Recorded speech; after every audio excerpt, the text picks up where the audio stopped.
मिथिंगाखौ संरैखा होनो थाखाय बाक्सानि हानजासे लाइमोनफोरा जुजिबोदों। बारग' बिएलटिनि सोद्रोमाफोराबो बे हानजायाव हाबनानै खामानि मावबोगासिनो दङ।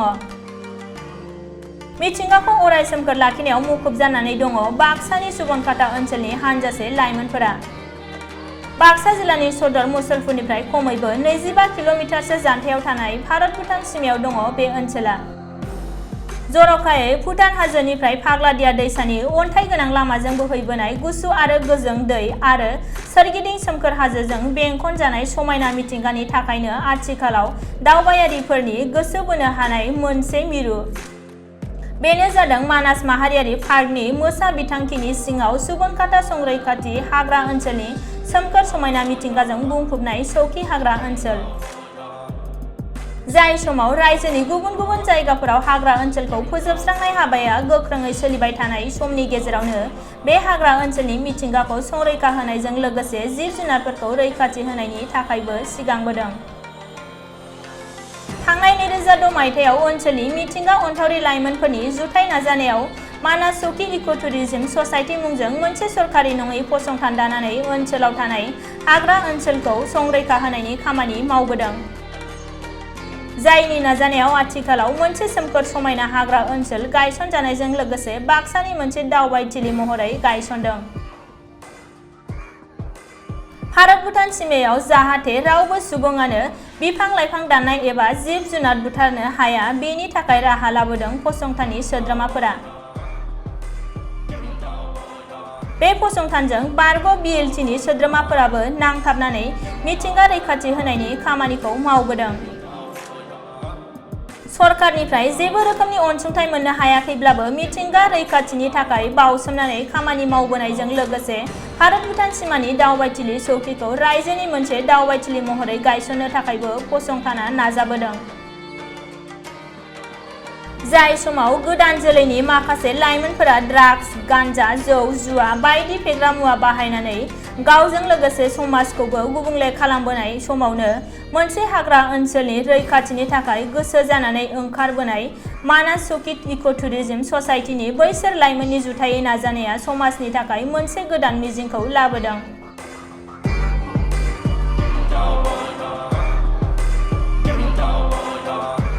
সোসাইটি নামেৰে 2006 চনতে গঠন হৈছিল।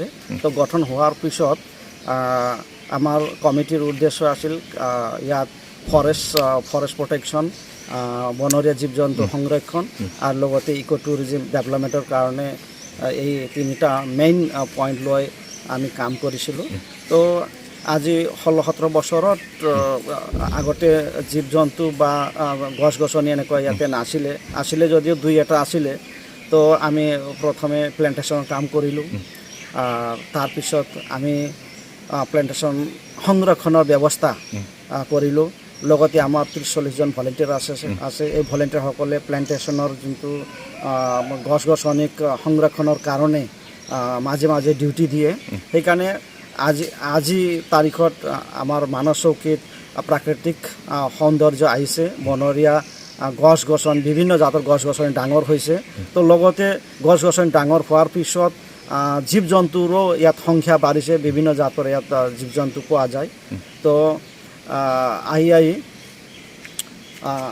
আমাৰ কমিটিত আমাৰ ভলেণ্টিয়াৰৰ গ্ৰুপত এক্স-বেল্টিৰ সদস্য ইয়াত জড়িত হৈ আছে। যিহেতু এওঁলোকে আগতে সংগ্ৰামী ল'ৰা আছিলে। তো আহি গভৰ্ণমেণ্ট ফালৰ পৰা সুবিধা পাইছে পোৱা নাই এওঁলোকৰ কথা, কিন্তু এতিয়া আকৌ প্ৰাকৃতিক সংৰক্ষণৰ কামত তেওঁলোকে নিয়োজিত হৈ আছে।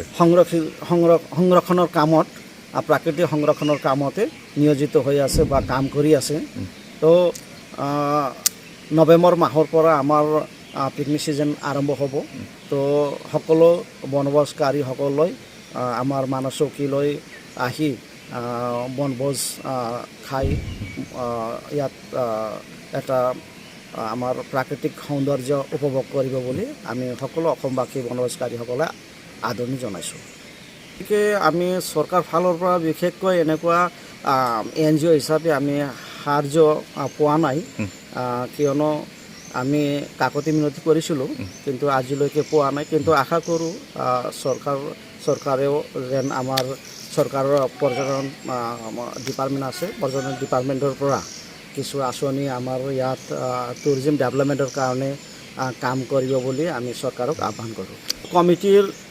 কমিটি আমাৰ 15জনীয়া, তাৰ বাহিৰেও আমাৰ 30 পৰা 35জন আমাৰ ভলেণ্টিয়াৰ্ছ আছে, সদস্য আছে। এওঁলোকে পেট্ৰলিঙৰ কাম কৰে, জংঘলত সংৰক্ষণ কাৰণে জীৱ জন্তু বনৰীয়া গছ গছনিৰ কাৰণে পেট্ৰলিং কৰে। এওঁলোকক বিশেষকৈ আমি যিহেতু গৰীব ঘৰৰ ল'ৰা আৰু লগতে নিজৰ মিছেছ নিজৰ ল'ৰা ছোৱালী আছে, তো এওঁলোকক আমি চাহপানী জলপান খৰচ হিচাপে আমি যিহেতু ইক' টুৰিজিম আছে আমাৰ টুৰিজিমত যিবিলাক আমাৰ দূৰৰ অসমৰ বাহিৰৰ ভাৰতৰ বাহিৰৰ কেতিয়াবা আলহী আহে, টুৰিষ্টসকল ইয়াত আগমন ঘটে আহে, তো এওঁলোকৰ পৰাই টুৰিষ্টৰ পৰাই আমি কিছুমান অলপ ৰেভিনিউ পাওঁ।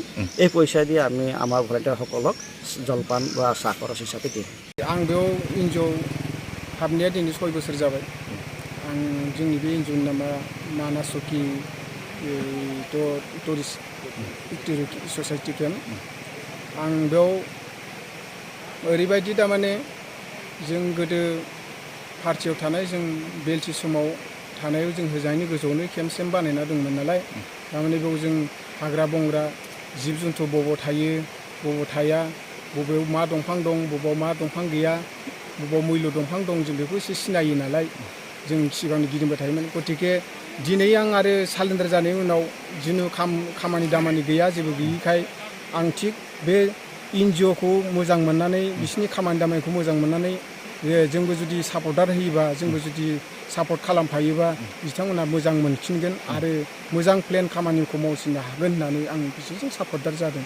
माने जितु जिब जन्तु दाउमा दाउसा सिखारिफोर गावनाय माबाफोरखौ बन्द' खालामनाय, दंफां दाननाय बन्द' खालामनाय, ना सारनाय जे सारनाय बेटारि सर्ट खालामनानै ना हमनायफोरखौ जों होखायो। जों होखानायनि जुदि मानिथाराबा खेबनै खेबथामसो जों जुदि बादा होनानै मोनोब्ला जों बेखौ पुलिस प्रशासननो जनायनानै जों बिसोरखौ फथायनानै हरो आरो जों पुलिस प्रशासनखौबो लानानै जों सम सम गिदिङो आरो जों ओजोंहाय जोंनि फरेस्ट डिपार्टमेन्टनिखौबो जों लानानै गिदिङो हाग्रा आरो सम सम जों नै जोंनि केम्प खाथियाव थानाय SSBफोरखौबो जों लानानै गिदिङो, बिथांमोनखौ लानानै जों गिदिङो। थारमाने जेराव पाब्लिकफोरा जोंखौ जुदि माबा होयो जनायोब्ला उमुगाव ओरैबायदि खालामबाय दं थामुगाव ओरैबायदि भंग खालामनाय दं होनबा जों थारमाने जों जिबिलाखौ जोंनि एनजिअनि गथ'फोर केदारफोर दं बेखौ जों लानानै थारमाने गिदिंलांनानै जों हुग्लुंहैयो आरो हमनानै जिखौथ' हमनानै लाबोना जों पुलिसफोरनो जनायो। माबायदि मोनदों बे एनजिअ खामानि मावनाय? एनजिअ मावनानैथ' जों बुहुत मोजां मोनगासिनो दं। थारमाने जोंनाव साख्रि बाख्रि गैयाबाबो जेन जों साख्रि मोननाय बा फरेस्ट बायदि जों माने खामानि दामानिखौ मावनानै मोजां मोनगासिनो दं। गथ'फ्राबो बेखौनो सापर्ट होबाय दं।